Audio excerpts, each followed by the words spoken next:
Everyone, स्वागत है आपका इस प्यारे यूट्यूब चैनल पे। मेरा नाम है शौर और मैं बीएससी नर्सिंग का स्टूडेंट हूँ। इस वीडियो में हम बात करने वाले हैं बीएससी नर्सिंग के 5th सेमेस्टर के बारे में।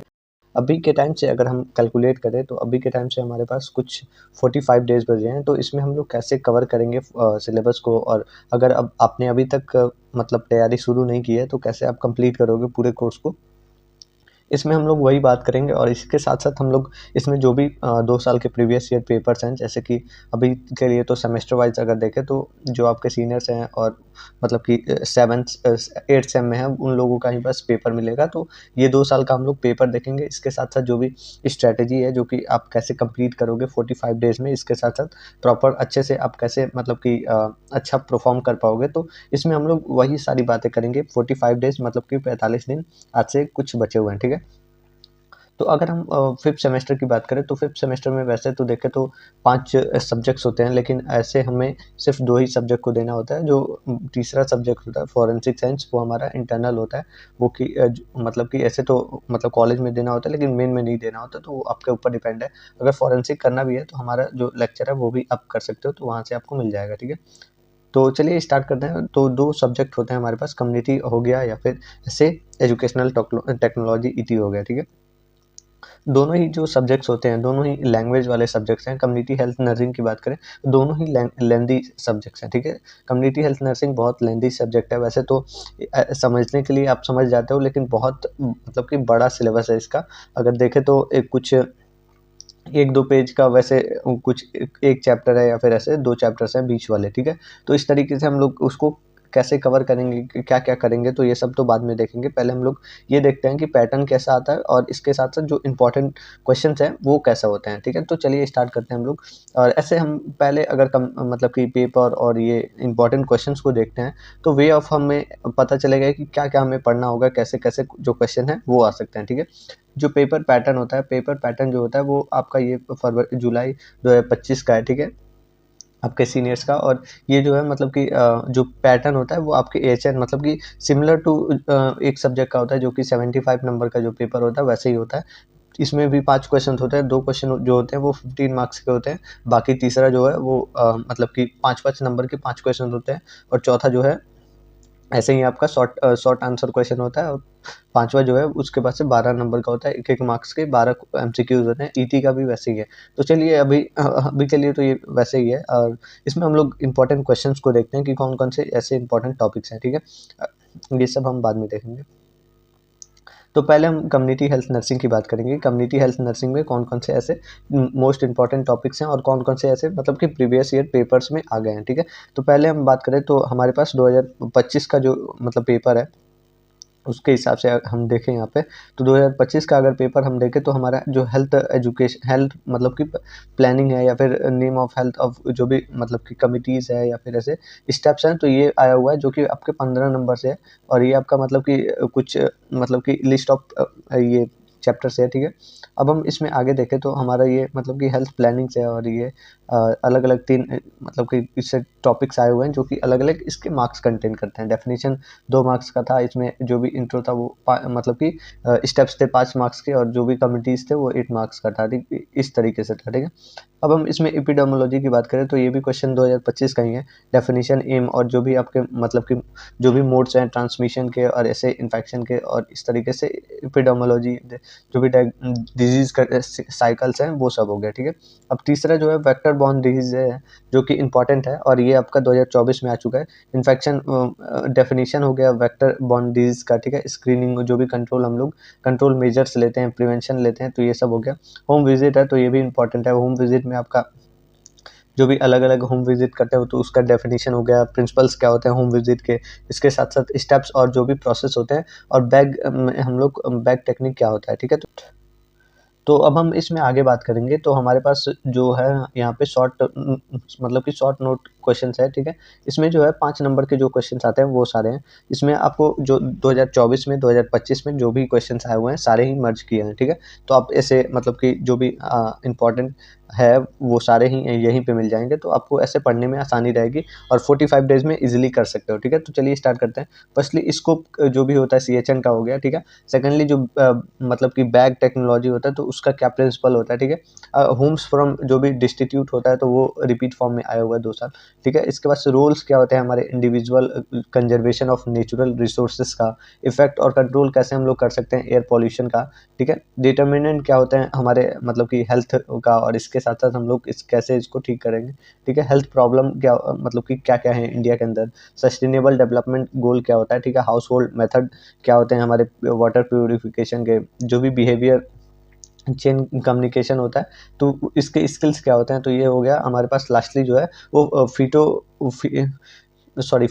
फीमेल फिटोसाइट्स है। तो ये जो है हमारा ये 5 मार्क्स में इंपॉर्टेंट टॉपिक्स है, ठीक है। अब हम नेक्स्टली अगर देखें तो हमारे पास 2 मार्क्स के इंपॉर्टेंट टॉपिक्स हैं, जिसमें हम शॉर्ट आंसर की बात करेंगे, जिसमें शॉर्ट टॉपिक जो भी हैं तो ये सब इसमें पूछा जाता है, ठीक है। तो अगर हम इसमें देखें तो हमारे पास जो फर्स्ट टॉपिक है जो कि हमारा वाटर बॉर्न डिजीज़ है, मतलब कि ये कभी कभी मतलब कि 2 क्वेश्चंस इससे पूछे जाते हैं, ठीक है। सॉरी, वाटर बॉर्न डिजीज़ है तो इससे कभी-कभी आपको मतलब कि एमसीक्यूज़ और ये रिपीट फॉर्म में देखने को मिलता है। एंथ्रोपोमेट्रिक टेस्ट है, ठीक है, तो ये मेज़रमेंट है, तो ये हो गया।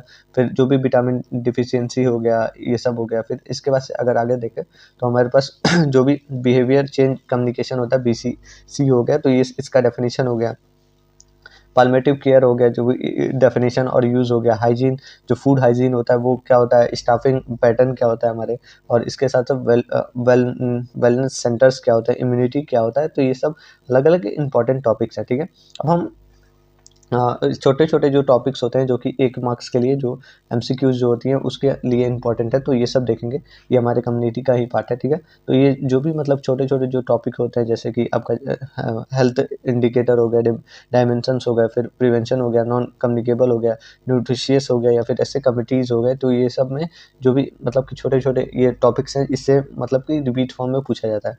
वैसे तो मेरे कॉलेज में 1 मार्क के जो क्वेश्चन हैं वो टीचर्स ही बता देते हैं। आपके कॉलेज में अगर नहीं बताते हैं तो नीचे कमेंट करना, ठीक है। तो नेक्स्टली अगर हम आगे बढ़े तो हमारा यहाँ से जो भी टॉप प्रायोरिटी पे जो क्वेश्चंस हैं जो कि आपको लॉन्ग में आ सकते हैं वो सारे हैं, तो हमने यहाँ पे ऐड किया है। इसको आप देख के ऐसे प्रॉपर वे में ऐसे आप तैयार कर सकते हो कि हाँ भाई मुझे मतलब कि ये नहीं पढ़ा, मतलब पूरा सिलेबस नहीं हुआ, तो यही सही, यही कर लेंगे तो ये बढ़िया हो जाएगा, ठीक है। तो चलिए पहला हम देखते हैं। तो इसमें हमारे पास हेल्थ प्लानिंग है, इसके साथ साथ इंट्रो, डेफिनेशन, स्टेप्स जो होते हैं, इसका एडवांटेज डिसएडवांटेज क्या होता है, ठीक है। इसके साथ साथ अगर देखें तो हेल्थ कमिटीज़ है, एपिडेमोलॉजी है, एपिडेमोलॉजी में एम हो गया, यूज़ हो गया, और जो भी ऐसे मोड्स होते हैं ट्रांसमिशन के वो सब हो गया। एपिडेमोलॉजिकल मतलब ट्राइड हो गया, ये सब हो गया। लेवल ऑफ प्रिवेंशन हो गया, इंडिकेटर्स क्या होते हैं, स्क्रीनिंग जो भी हमारा होता है हमारे मलेरिया के अंदर वो क्या होता है, कंट्रोल और प्रिवेंशन हम मलेरिया का कैसे करते हैं। इसके साथ साथ वेक्टर बॉर्न डिजीज़ क्या होता है, होम जो विजिट हम लोग करते हैं, जैसे प्रिंसिपल क्या होते हैं, उसके स्टेप्स क्या होते हैं, जो भी बैग टेक्नोलॉजी होता है, ये आपको अच्छे से देखना है क्योंकि ये रिपीट फॉर्म में पूछता है, हर साल ही ये आ जाता है, ठीक है। जो भी डिटर्मिनेंट होते हैं हेल्थ के, वाटर जो भी प्योरिफिकेशन मेथड है, एयर पॉल्यूशन है, तो ये सब आपको देखना है। न्यूट्रिशन डेफिशिएंसी है, एंथ्रोपोमेट्रिक टेस्ट है, ठीक है, हेल्थ प्रोग्राम्स है, और बीसीसी है, ठीक है, इम्यूनाइजेशन है जो कि न्यू बॉर्न में लगता है, और इसके साथ साथ सस्टेनेबल डेवलपमेंट गोल्स हैं, ठीक है। तो ये आपके 20 मोस्ट इंपॉर्टेंट टॉपिक्स हो गए, ठीक है, जो कि आपको अच्छे से तैयार करना है। इसके साथ साथ अगर आपको नीड होगी तो हम चैप्टर वाइज भी इंपॉर्टेंट टॉपिक्स को कर लेंगे। तो चलिए अभी के लिए हम एजुकेशनल टेक्नोलॉजी की तरफ बढ़ते हैं, जो कि आपका दूसरा सब्जेक्ट है, ठीक है। तो इसमें हम लोग अलग अलग जो भी मोस्ट इंपॉर्टेंट जो कि 2024-25 में आ गए हैं वो देखते हैं। पहले लॉन्ग एस्से क्वेश्चंस में देखते हैं, ठीक है। तो लॉन्ग एस्से क्वेश्चंस में अगर देखें तो हमारे पास जो भी एवी8s हैं तो वो इम्पॉर्टेंट है, ठीक है। इसके जो भी डेफिनेशंस होते हैं, प्रिंसिपल्स क्या होते हैं, फिर इसके साथ साथ जो एडवांटेज होते हैं, क्लासिफिकेशन जो होती है, प्रोजेक्ट मेथड क्या होता है, तो ये सब हो गया। सेकेंडली अगर देखें तो हमारा फिलॉसफी हो गया, एजुकेशन हो गया, ये सब इंपॉर्टेंट है, जैसे कि रिलेशन क्या होता है फिलॉसफी और एजुकेशन में, आइडियलिज्म क्या होता है, ठीक है, इसके एग्जाम्पल क्या होते हैं, जो भी ओल्ड फिलोसफर्स है उनका क्या बेसिक है।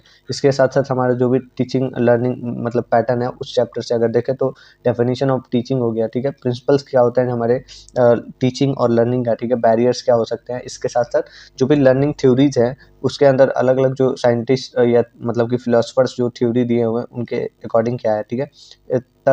फोर्थली इसमें देखें तो कैरिकुलम है, कैरिकुलम में आपको डेफिनेशन और जो भी आपके कैरिकुलम का डेफिनेशन हो गया, टाइप्स हो गए, अप्रोचेस हो गए, मतलब कैरिकुलम डिज़ाइन का फैक्टर्स जो हैं इन्फ्लुएंस करते हैं हमारे कैरिकुलम डेवलपमेंट में, ये हो गया कोर और हिडन हमारा ये कैरिकुलम हो गया। तो ये सब आपके अलग अलग इंपॉर्टेंट लॉन्ग एसे क्वेश्चन हो गए, ठीक है। इसमें एक बार हम लोग देख लेते हैं कि 2025 में क्या आया हुआ है, ठीक है।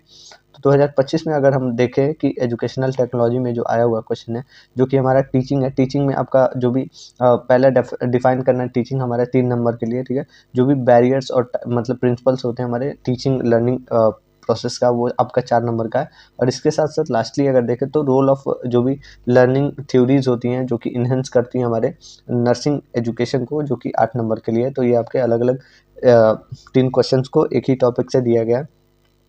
सेकेंडली इसमें देखें तो हम डिफाइन करते हैं कैरिकुलम को, तो इसमें कैरिकुलम है, टाइप और जो भी अप्रोच है कैरिकुलम डिज़ाइन का, ये सब है। और जो फैक्टर्स इन्फ्लुएंस करते हैं हमारे कैरिकुलम डेवलपमेंट में जो भी नर्सिंग एजुकेशन में, तो ये हो गया। तो ये आपके 2 मोस्ट इंपॉर्टेंट टॉपिक्स हो गए जो कि आपके 25 में आए हुए हैं। तो इसके काफ़ी चांस हैं आने के, तो आप इसको एक बार देख लीजिएगा फिर भी। तो अब हम इसमें आगे बात करेंगे शॉर्ट आंसर क्वेश्चन की, जो कि आपके 5 मार्क्स के लिए, ठीक है। इसमें जो है आपका फर्स्टली अगर देखें तो प्रिंसिपल है, मैक्सिम मैक्सिम है मैक्सिम्स है, ठीक है। मैक्सिम्स ऑफ टीचिंग है, ठीक है। टीम वर्क है, फिर रोल ऑफ काउंसलर है, ठीक है। इसके साथ साथ जो स्टेप्स होती हैं, फिर स्टेप्स ऑफ प्लानिंग हो गया, इंपॉर्टेंस क्या हो गया, माइक्रो टीचिंग क्या हो गया। इसके साथ साथ जो भी फिलोसफीज होती है नर्सिंग एजुकेशन का कंपोनेंट और जो टाइप होता है, राइटिंग, क्लिनिक लर्निंग आउट कम होता है, या फिर ऐसे इमोशनल जो भी इंटेलिजेंस होता है लर्निंग का। तो ये सब इंपॉर्टेंट टॉपिक्स है, ठीक है। एक बार हम इसमें देखते हैं कि कौन कौन से टॉपिक्स आए हुए हैं, तो इससे हमें क्लियर होगा कि किस तरीके के क्वेश्चन पूछे जाते हैं, ठीक है।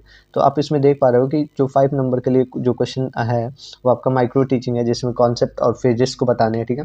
सेकेंडली अगर देखें तो इसमें अलग अलग जो भी फिलोसफीज़ है हमारे नर्सिंग एजुकेशन के लिए, वो है। रिटर्न जो क्लिनिकल हम आउटकम देते हैं, वो सब है, ठीक है। इसके साथ साथ जो डी नंबर है हमारे पास, वो इमोशनल इंटेलिजेंस लर्निंग है। और ई नंबर है जो कंपोनेंट्स होते हैं और टाइप होते हैं जो भी हमारे एजुकेशनल मीडिया का, ये सब है, ठीक है। तो ये सब आपके अलग अलग इंपॉर्टेंट टॉपिक्स हैं। तो अब हम 2 मार्क्स के लिए भी देख लेते हैं, ठीक है।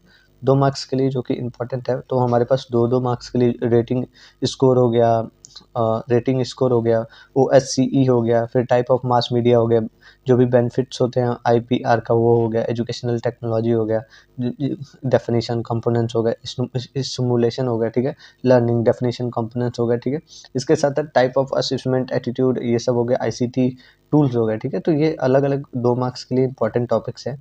अब अगर MCQ की बात करें तो MCQ आपका अलग अलग टॉपिक से आता रहता है, जैसे कि फादर ऑफ मॉडर्न जो मीडिया एजुकेटर हैं वो कौन है, मेन जो एजुकेशनल टेक्नोलॉजी का मतलब कि क्या होता है, तो ये रिपीट फॉर्म में आते रहते हैं।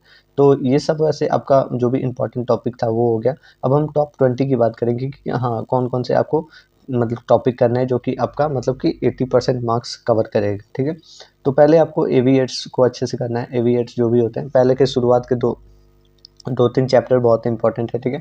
तो ये सब हो गया। अब टाइप जो भी लर्निंग और टीचिंग प्रोसेस होता है, ये सब हो गया। लर्निंग थ्योरीज क्या होती हैं अलग अलग, मतलब उससे, ठीक है। कैरिकुलम क्या होता है, curriculum development factor, micro teaching, philosophies, ठीक है। तो ये सब जो भी इंपॉर्टेंट लेसन प्लान हो गया। तो इसके साथ साथ रोल ऑफ काउंसलर हो गया, एजुकेशनल क्लासरूम मैनेजमेंट हो गया, एजुकेशनल टेक्नोलॉजी हो गया, फिर मास मीडिया हो गया, सिमुलेशन हो गया, ITC हो गया, टीम वर्क हो गया। ये सब आपके अलग अलग 20 इंपॉर्टेंट टॉपिक्स हैं, ठीक है।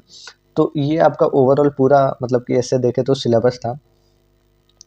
अब हम इसको अगर देखें कि अगर आपने कुछ नहीं किया तो कैसे आप कवर करोगे। फर्स्ट ऑफ ऑल अगर हम दोनों ही सब्जेक्ट की बात करें, ET हो या फिर हमारा जो भी मतलब कि CHN है, तो ये दोनों ही चैप्टर जो है वो आपका लैंग्वेज बेस्ड होते हैं, ठीक है। तो इसमें कुछ आपको ऐसे स्टोरी की तरह पढ़ना है, याद नहीं करना होता है ज़्यादा। अगर CHN में कुछ याद भी करना होता है तो ET में बिल्कुल नहीं, ठीक है।